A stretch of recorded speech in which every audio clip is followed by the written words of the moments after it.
Hello everyone, you are very warm welcome to our channel BL story teller. और guys, आज मैं आपके साथ वेंसू का नेक्स्ट पार्ट लेके आई हूँ। थैंक यू सो मच आपकी अप्रिसिएशन के लिए, जो वेंसू फ़ैन है। और उन्होंने कहा कि थी अगर आप शॉर्ट स्टोरी लेके आना चाहते हैं, कोई बात नहीं, तो ठीक है, आज के एपिसोड को हम शुरू करते हैं। यहाँ पर जब सारे इम्पीरियल हीलर आकर एकदम से वन खशिंग के सामने खड़े थे और वन खशिंग यहाँ पर होश में आया था।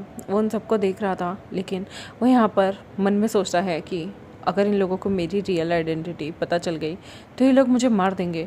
यहाँ पर अचानक से उसके सामने एक एक ओमेगा आता है, जो कि बहुत ज़्यादा अच्छे कपड़ों में था, जिसे देखकर बिल्कुल बिल्कुल अल्फ़ा वाला ऑरा उसे दिख रहा था। लेकिन वो बहुत प्रिटी लगता है। पहली बार उसकी आंखें एक इंसान पे अटक जाती है। वो एक अल्फ़ा था, उसे आदत थी बहुत सारे ओमेगा के साथ सोने की, बीटा के साथ सोने की। उसने बहुत सारे ओमेगा बॉयज़ के साथ, बीटा बॉयज़ के साथ पहले भी सेक्स किया हुआ था। लेकिन जब पहली बार वो यहाँ पर चलते हुए ज़ोज़िशु को देखता है, जो कि उससे यहाँ पर इंटरोगेट करता है, तुम कौन हो।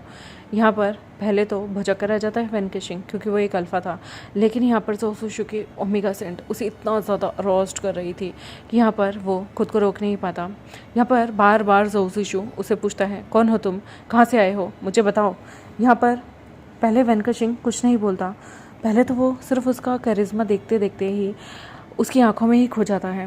लेकिन उसके बाद यहाँ पर इम्पीरियल हीलर उसे ज़ोर से हिलाते हैं और कहते हैं, तुमसे कुछ सवाल पूछा जा रहा है। ये यहाँ के डिसाइपल हैं और ये यहाँ के राइट हैंड मैन भी हैं प्रिंस जिन के। तो अगर तुमने जवाब नहीं दिया तो याद रखना, तुम्हें मार दिया जाएगा। ये सुनकर थोड़ा सा यहाँ पर वन खशिंग होश में आता है और वो कहता है, मैं, आप मेरे बारे में पूछ रहे हैं? मैं आपको बताना चाहता हूँ, वो मेरा नाम जेन्युआन है, जेन्यान। इससे ऊपर मुझे कुछ भी नहीं पता। यहाँ पर वन खशिंग ने जो अपना नाम बताया था ना, वो उसका बचपन का नाम था, जो उसके माता पिता ने रखा था। लेकिन वो यहाँ पर अपना नाम वन खशिंग नहीं बताना चाहता था, क्योंकि वो जानता है कि सबको पता है घोस्ट वैली का एक बहुत बड़ा लीडर है जिसका नाम वन खशिंग है और जिसे मारने के लिए सारे लोग ढूंढ रहे हैं। वन खशिंग भी बड़ी मुश्किल से बाकी के सारे सेक्ट से बच के आया था। वो वहाँ के स्पेशली यूयंग सेक्ट का जो गांव शाओलिन था, उससे बच के आया था। और यहाँ पर उसने ना जाने कितने लोगों से अपने आप को बचाया था, जैसे कि दुआन पेंगजू यहाँ पर उसे मारने के लिए आ रहा था, जो कि प्रिंस जिन का असिस्टेंट कमांडर भी था। लेकिन किसी को यहाँ पर उसका रियल नेम नहीं पता था। हुआन हुआ शान के जो हेड डिसाइपल थे वो भी उसे मारना चाहते थे। यू हैंग सेक्ट के भी लोग उसे मारना चाहते थे। नाने हैंग के भी सेक्ट लोग उसे मारना चाहते थे, क्योंकि सबको ऐसा लगता था कि झांग चेंगलिंग के पिता के घर में जो आग लगी है वो इसी ने लगाई है। और यहाँ पर उसे मारने के लिए बहुत सारे लोग आए थे, लेकिन अनफॉर्चुनेटली किसी ने उसकी शक्ल नहीं देखी। जब उसे बहुत ज़्यादा मारा पीटा जा रहा था, उसको तार तार कर दिया जा रहा था तलवारों से, बहुत सारे घाव डाल दिए गए थे वन खशिंग की तरफ, वन खशिंग की बॉडी की तरफ, क्योंकि उसे स्लो पॉइजन दिया गया था, जिसकी वजह से उसके हाथ पैर मूव नहीं कर रहे थे। लेकिन उसे 6 कॉम्बैट मार्शल आर्ट में महारत हासिल थी, जिसकी वजह से वन खशिंग जैसे तैसे करके अपनी गोल्डन कोर को यहाँ पर उसने स्क्वीज़ किया, बंद किया, और जैसे तैसे करके यहाँ पर वो पहुँच गया। लेकिन जिसकी वजह से वो अपने ब्लड को सर्कुलेट, यानी कि बार बार इतना ज़्यादा फ्लो होने से नहीं रोक पाया। उसने अपने इंद्रियों को यहाँ पर बंद कर दिया था, जिसकी वजह से किसी को ये ना पता चले कि वो एक बहुत अच्छा कुंफू में भी और एक बहुत अच्छा मार्शल आर्ट का डिसाइपल रह चुका है। जिसकी वजह से जब यहाँ पर उसे जानियान नाम से जब ज़ोज़िशु सुनता है तो वो कहता है, तुम जान सेक्ट से हो? मैंने तो कभी तुम्हारे ये जेन्यान नाम सुना नहीं, तुम कहाँ से आते हो? तो वो मुस्कुरा कर कहता है, मैं एक टाइम पर हीलिंग ग्रुप में होता था। इमॉर्टल फिजिशियन वैली से मेरा ताल्लुकात हुआ करता था, लेकिन बहुत साल पहले वहाँ पर कत्लो गैरत हुई और मुझे पता नहीं, वहाँ से कोई किडनैप करके ले गया। यहाँ पर वन खशिंग फुटेज खाता है और ऐसे दिखाता है जैसे वो बहुत ज़्यादा गरीब में पला है। उसने कहा कि मुझे यहाँ पर कुछ लोग उठाकर ले आए, फिर उन्होंने पहले तो मुझे ओमेगा समझा और मुझे ब्रोथल में भेज दिया। लेकिन वहाँ पर मैंने सबको मैनेज करने का काम शुरू किया और मैं वहाँ पर टीम मैनेज करना और बाकी सारी चीज़ें मैनेज करता हूँ, और मैं वहाँ पर शेफ़ का काम भी करता हूँ। इसलिए मुझे जब अच्छे कपड़े पहनने का मौका मिलता है, वहाँ पर बहुत सारे लोग बहुत सारे कपड़े दान में दे देते हैं। तो बहुत सारे लोगों ने मुझे बहुत सारे अच्छे अच्छे कपड़े भी दान में दिए हैं, क्योंकि मैं वहाँ अल्फ़ा हूँ और इसलिए मुझे ये सारे कपड़े मिले हैं। वहाँ पर बहुत बड़े घरानों के बीटा बॉयज़ भी आते हैं, जिन्हें अपनी सेक्सुअल क्रेविंग को किसी अल्फ़ा के साथ मिटाना होता है। मैं वहाँ जिगोलो का भी काम करता हूँ, इसलिए मेरे को ये सारी चीज़ें, जिगोलो मीन्स मेल प्रोस्टिट्यूट, तो इसलिए मुझे ये सारी चीज़ें मिल गई। यहाँ पर वनकशिंग ये दिखा रहा था कि उसे ये सारी चीज़ें बड़े घरानों के लोगों ने दी हैं, जिसकी वजह से यहाँ पर उसे देखकर डिस्कस्टिंग सी वाली फीलिंग ना ज़ो ज़िशु को आती है कि ये इंसान शिट, ये इंसान देखने में इतना अच्छा है और ये अपनी रूप का फ़ायदा उठाता है। वो कहता है तुम्हें लोगों ने मारा क्यों। यहाँ पर वनकशिंग एक स्टोरी फटाफट बनाता है और कहता है लोगों ने मुझे इसलिए मारा क्योंकि वहाँ के बहुत सारे बीटा और ओमेगा की जो फैमिली थी वो मेरे सेक्सुअल पावर की फ़ैन हो गई थी और उन्हें ऐसा लगता था कि उनके ओमेगा और बीटा बच्चों से कोई शादी नहीं करेगा, स्पेशली कोई अल्फ़ा, क्योंकि जब कोई बीटा इंसान ब्रॉथल में ज़्यादा जाने लगे तो उसके पेरेंट्स को इनसिक्योरिटी होती है। एंड बहुत सारे लोग मुझ पर पैसा लुटाते थे, इसलिए मुझे कत्लो गैरत करने की उन्होंने ठान ली। बहुत सारे लोग मुझे मारने के लिए भी भेजे। आप देखिए ना, मुझे तो मार्शल आर्ट भी नहीं आता ढंग का।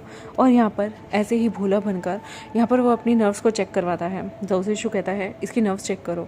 जब इम्पीरियल हीलर चेक करता है तो वो कहता है इसकी जो गोल्डन कोर है वो बंद है। दैट मीन्स लगता है उसने कभी या तो खोली नहीं या डर के मारे इसकी बंद हो गई है।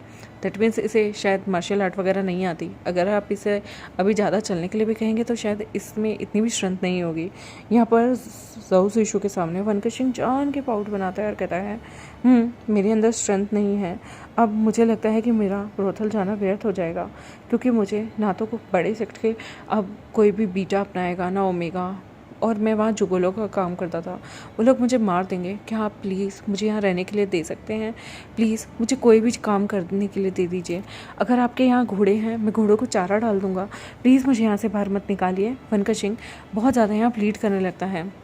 ज़ो ज़िशु कहता है ठीक है, तुम पहले ठीक हो जाओ, उसके बाद तुम घोड़ों के अस्तबल में काम कर सकते हो, मुझे कोई दिक्कत नहीं। लेकिन याद रखना ये घोड़े बहुत प्रीशियस हैं, इन्हें कुछ होना नहीं चाहिए। वनकशिंग यहाँ प्लेफुल स्माइल के साथ कहता है तुम क्या अल्फ़ा हो, पर तुम्हारे पास से ओमेगा स्मेल आ रही है, मैं फ़ील कर सकता हूँ। तुम्हारी खुशबू बहुत अच्छी है। ज़ो ज़िशु कहता है अपनी हद मत भूलो, तुम भूल रहे हो, और तुम्हारी इतनी हिम्मत, तुम मेरे साथ गेम खेल रहे हो, तुम एक मेल प्रोस्टिट्यूट हो, तो समझो मैं उनमें से नहीं जो दूसरों के साथ सोकर आ जाऊँ। यहाँ पर वनकशिंग मुस्कुरा रहा था। वनकशिंग जो कि एक घोस्ट वैली का किंग है, वो यहाँ पर खुद को एक मेल प्रोस्टिट्यूट बनाकर यहाँ पर सिंपैथी गेन करना चाहता था। वो कहता है मुझे माफ़ कर दीजिए माय लॉर्ड, और वो यहाँ पर वो करने लगता है, लेकिन तभी उसके पेट की एक इंचरी खुल जाती है और खून निकलने लगता है। वो कहता है एम्पीरियल हीलर प्लीज़ मुझे बचाइए, देखिए कितना खून निकल रहा है। वो यहाँ पर ऐसे भयभीत होने की यानी कि डरा हुआ होने की दिखावा करता है। यहाँ पर ज़ो ज़िशु कहता है तुम कितना फ्रजाइल हो, एक ओमेगा होकर तुमसे इतना सब दर्द बर्दाश्त नहीं हो रहा। यहाँ पर प्लेफुल स्माइल के साथ हमारा वनकशिंग कहता है मैं आपकी तरह स्ट्रांग नहीं हूँ। हाँ, सेक्सुअल पावर मेरी बहुत अच्छी है, लेकिन मैं आपकी तरह नहीं हूँ, मुझे माफ़ कर दीजिए। यहाँ पर वो एक प्लेफुल स्माइल उसके चेहरे पे थी, मिस्टीवियस स्माइल के साथ वो ज़ो ज़िशु से कहता है क्या आप मुझे कुछ अच्छी नीतियाँ समझा सकते हैं? जैसे कि मैंने बताया कि आउटसाइडर में बहुत सारे लोग मुझे मारना चाहते हैं, उन बीटा ओमेगा अमीर ख़ानदानों के लोग। क्या आप मुझे मेरे बचाव के लिए, मेरे रक्षण के लिए कुछ सिखाएंगे, जहाँ मैं उन पे अटैक नहीं करना चाहता पर खुद को डिफेंड करना चाहता हूँ? प्लीज़। यहाँ पर वो ज़ो ज़िशु का हाथ पकड़कर उसे कहता है, ज़ो ज़िशु कहता है अभी तुम्हारी सेवरल इंजरीज बाकी हैं, पहले तुम हील हो जाओ। और रही बात सेल्फ डिफेंस की, मुझे कोई दिक्कत नहीं। लेकिन उसे याद आता है कि वो तो 7 नील अपनी शरीर में गड़वाने जा रहा था। लेकिन जब वो वनकशिंग की तरफ देखता है जो उसे बहुत प्यारे और सॉफ्ट तरीके से देख रहा था, यहाँ पर वो मन में कहता है ठीक है, मैं तुम्हें ज़रूर सिखाऊंगा। यहाँ पर वनकशिंग कहता है क्या हुआ, आप सैड क्यों हैं? ज़ो ज़िशु कहता है कुछ नहीं, मैंने रिसेंटली अपनी एक अल्फ़ा दोस्त को खोया है।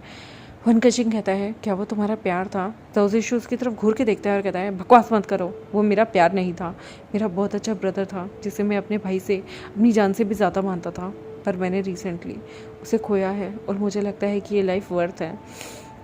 वनकशिंग गहरी सांस लेता है और कहता है कुछ भी वर्थ नहीं होता, लाइफ ऐसी ही होती है। मैंने जब बचपन में अपना सेक्ट छोड़ा, मेरी आंखों के सामने लोगों ने मेरे अपनों को मार दिया। यहाँ पर उसे याद आता है किस तरह से उसके माँ बाप को कत्ल किया गया था। यहाँ पर वो मन में कहता है तुम क्या जानो, जिन लोगों के साथ मैं सोया हूँ वो बीटा थे, एक्चुअली में वो जिनके साथ सोया था वो सच में प्रोस्टिट्यूट्स थे, ये प्रोस्टिट्यूट नहीं है। लेकिन यहाँ पर वो कहता है कि वो बीटा और जो ओमेगा थे वो बड़े बड़े घरानों के थे, वो हम जैसे लोगों को कुछ समझते ही नहीं थे। तुम समझोगे नहीं, जब जब कोई इंसान पैसे की लालच में अंधा हो जाता है तब तक वो इतने ज़्यादा क्रूर हो जाते हैं, तब तक वो लोगों पे अपने आप के अहंकार में आकर बहुत ज़्यादा बुरा करते हैं। और फिर उनमें से ही एक इंसान खड़ा होता है और अपने हक़ के लिए लड़ता है। तुम नहीं समझोगे। ज़ोज़िशु कहता है, मैं कैसे समझ सकता हूँ, मेरे साथ भी ऐसे ही हुआ था। मैं भी बचपन में, मेरे भी माँ बाप गुजर गए थे। एक जगह ट्रेनिंग लेता था, वहाँ से मुझे वाउस दिलाई गई और मुझे यहाँ लेके आया गया। फिर मैंने हेवंस विंडो में यहाँ पे डिसाइबल बनने की वाव खाई। मैंने कसम खाई कि मैं यहाँ पर प्रिंस जिन की रक्षा करूँगा, हमेशा उनके साथ रहूँगा। मैं कभी शादी नहीं करूँगा, प्यार में नहीं पड़ूँगा। लेकिन धीरे धीरे मेरे सारे दोस्त यार कुछ युद्ध में मारे गए, कुछ इस सेक्ट को बचाने के लिए मारे गए, कुछ की अकाल मृत्यु हो गई और कुछ लोग प्यार और ये सब में पड़ गए, जिसकी वजह से वो भोग विलास की वस्तुओं को मानने लगे, उन्हें प्रेफरेंस देने लगे और अपने हाथों से इस सेक्ट के लोगों को हमें मारना पड़ता है। जो इंसान वोव्स तोड़ता है, शादी की इच्छा रखता है, प्यार करने की इच्छा रखता है और अपने आप को इस सेक्ट से तोड़कर किसी और के साथ जोड़ना चाहता है, उसका अंत बहुत बुरा होता है। मैंने अपने हाथों से रिसेंटली अपने एक ब्रदर को मारा है। तुम नहीं समझ सकते कैसा लगता है। वन केशिंग गहरी सांस लेता है और कहता है, तुम समझ सकते हो कैसा लगता है जब आप किसी से प्यार नहीं करते बट उनके साथ सोते हो। तुम वो फीलिंग कभी नहीं समझोगे। वन केशिंग जिस तरह से बोल रहा था ना, यहाँ पर ज़ोज़िशु उसे देखता है। ज़ोज़िशु को पहले देखकर ऐसा लग रहा था ये इंसान बहुत ही घटिया है, लेकिन फिर वो कहता है, तो तुम उनके साथ सोते ही होते। वन केशिंग कहता है, कुछ दर्द ऐसे होते हैं जो हम भुला नहीं सकते और आई थिंक भोग विलास यानी कि सेक्सुअल चीज़ें ऐसी होती हैं जो थोड़े टाइम के लिए सही आपका माइंड डाइवर्ट करती हैं, आपको प्लेजर देती हैं। और कुछ लोगों को सेक्सुअल प्लेजर से ऐसा लगता है कि वो अपने सारे गम भुला सकते हैं, इसलिए इन चीज़ों में लोग इंडल्ज हो जाते हैं। तुमने नहीं देखा, सबसे ज़्यादा फोकस लोग अपनी सेक्सुअल नीड को एक्सेसिव में यूज़ कर हो जाते हैं। तुमने देखा होगा लोग बाग अपना घर परिवार सिर्फ 2 मिनट के सेक्स के लिए सब कुछ तबाह कर देते हैं। क्यों कर देते हैं? क्योंकि उन्हें लगता है कि सेक्स उन्हें बहुत सारी शांति देता है। सेम मुझे भी यही लगता था, इसलिए मैं उन लोगों के साथ सो गया। और कभी कभी मुझे ऐसा लगता था कि शायद किसी की बाहों में मुझे प्यार मिल जाए, बट अफसोस नहीं मिल सकता। हम जहाँ प्यार ढूंढने चाहते हैं ना, वहाँ भी कभी प्यार नहीं मिलता और जिससे हम प्यार करते हैं वो अक्सर हमें धोखा दे देता है। कहते हैं ना, धोखा बहुत खूबसूरत होता है और देने वाला कोई अपना ही होता है। जब ये बातें ज़ोज़िशु सुनता है ना, उसे ऐसा लग रहा था जैसे उसके दिल में बहुत ज़्यादा गहरी चोट हो। उसने भी तो अभी रिसेंटली अपने एक भाई को धोखा दिया, उसे मार दिया, उसकी प्रेमिका को मार दिया। और ये बात सच में सच है कि धोखा अक्सर अपने ही देते हैं और धोखा सबसे ज़्यादा खूबसूरत होता है क्योंकि उसे देने वाला कोई अपना होता है। ज़ोज़िशु की आंखों से आंसू आते हैं, वो अपने आंसुओं को पोंछता है। वन केशिंग यहाँ पर उसे कहता है, तुम रो क्यों रहे हो? वो कहता है, ज़ेनियान तुम कुछ नहीं, तुमने मेरे एक दर्द को रेत दिया, बहुत बहुत बड़ा दर्द था वो मेरा। तुमने सही कहा, धोखा अपने ही देते हैं। मैंने भी किसी अपने को बहुत बड़ा धोखा दे दिया और देखो आज वो जिंदा नहीं है। यहाँ पर वन केशिंग कहता है, तुम एक इंसान के मरने पर आंसू बहा रहे हो बच्चों की तरह। इतने बड़े योद्धा होकर तुम किसी के मरने पे आंसू कैसे बहा सकते हो? और हमें देखो, मैं तो रो भी नहीं सकता था। जिनकी बाहों में मैं प्यार ढूंढने जाता था वहाँ पर मुझे कभी प्यार नहीं मिला। ये दुनिया ऐसी ही है और ऐसी ही रहेगी, लेकिन हमें स्ट्रांग होना होगा, हमें जीना होगा, हमें खुद के रास्ते खुद ही ढूंढने होंगे, हमें खुद के लिए खुद ही राह बनानी होगी और उन राह पे चलना होगा। हम दूसरों के हाथ की कठपुतलियाँ बनकर ज़्यादा टाइम तक नहीं रह सकते। हमें अपने हक के लिए एक ना एक दिन खड़ा होना ही पड़ता है। ज़ोज़िशु कहता है, तुम क्या चाहते हो? अगर मैं प्रिंस जिन को छोड़ूंगा तब भी, अगर मैं इस सेक्ट को छोड़ता हूँ, यहाँ पर मेरी बहुत सारी यादें हैं और इस सेक्ट को छोड़ने के बाद वैसे भी मुझे ढूंढकर एक ना एक दिन मार दिया ही जाएगा। और अगर मेरे को ढूंढकर नहीं मारा जाता तो मुझे 7 नील मार देंगी। वन केशिंग यहाँ देखता है और कहता है, ओह तो तुम्हें लगता है कि तुम एक वाव से बंधे हो? इस दुनिया की कोई कसम नहीं जो किसी इंसान को बांध के रख ले। कोई भी ऐसी चीज़ नहीं जो इंसान के मन के बिना कोई उससे करा दे। हाँ, अगर तुम उस वाव को बहुत ज़्यादा तरजीह देते हो तो तुम अपने आप को सेक्रीफाइस करने के लिए तैयार हो जाओगे। लेकिन अगर तुम्हारे लिए वो वाव कुछ भी नहीं है तो तुम खुद को क्यों सेक्रीफाइस करना चाहते हो? छोड़ दो ये दुनिया। जैसे ही यहाँ पर वनकशिंग के वर्ड यहाँ पर आकर ज़ोशिशु के दिल में लगते हैं तो वो मन में सोचता है, हाँ, एक कसम मुझे बांध के कैसे रख सकती है, और एक कसम के लिए मैं अपनी पूरी ज़िंदगी क्यों तबाह कर दूँ। मैं इस दुनिया को जानना चाहता हूँ, मैं उन ब्रदर्स की फीलिंग को जानना चाहता हूँ, उन्हें कैसा फील होता था जब वो इस अजीब सी दुनिया से बाहर गए, जब वो सारी जगह वार, खून, लोगों का मरना, लोगों की चीखें छोड़कर जब वो एक खूबसूरत दुनिया में गए होंगे। मैंने तो सिर्फ वार से भरी शामें देखी हैं जहाँ पर लोगों का खून, लोगों की चीखते पड़ते, कभी किसी की आंख फूट गई है, किसी के हाथ टूट गए हैं, किसी के पैर कट गए हैं, ये सब देखा है। रोती बिलखती मैंने उन माओं को चीखें मारते हुए, दहाड़ते हुए सुना है जिनके बच्चों की लाशें उन्हें मिलती थी। लेकिन मैंने एक खूबसूरत वादी में किसी को गाना गाते नहीं सुना। यहाँ पर उसके डिज़ायर जागने लगे थे और वो कहता है, ब्रदर ज़ेनयान, क्या आप मुझे यहाँ से बाहर ले जाएंगे? वनकशिंग मुस्कुराता है और कहता है, फ़िलहाल तो बाहर मेरे लिए खतरा है, लेकिन अगर आप चाहेंगे तो जब मैं ठीक हो जाऊँगा तो मैं आपको अपने साथ ज़रूर लेके जाना चाहूँगा।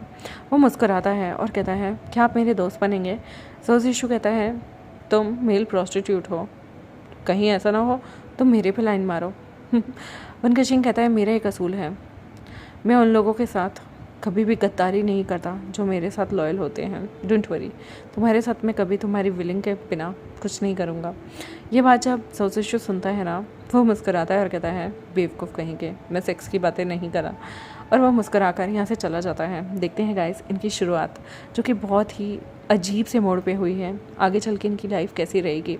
आई होप आपको ये स्टोरी लाइन अच्छी लगे तो मैंने इनकी जर्नी वैसे स्टार्ट नहीं की जैसे ये पहले मिले थे। पहले भी एक स्ट्रेंजर की तरह मिले थे जहाँ पर ज़ोशिशु को नहीं पता था कि ये वनकशिंग कोस्ट वैली का किंग है। बिल्कुल वैसे ही मैंने एक स्टोरी को शुरू किया है जहाँ पर इनकी जर्नी शुरू होगी, जहाँ पर ये भारी दुनिया को देखेंगे और ज़ोशिशु को वनकशिंग से प्यार हो जाएगा।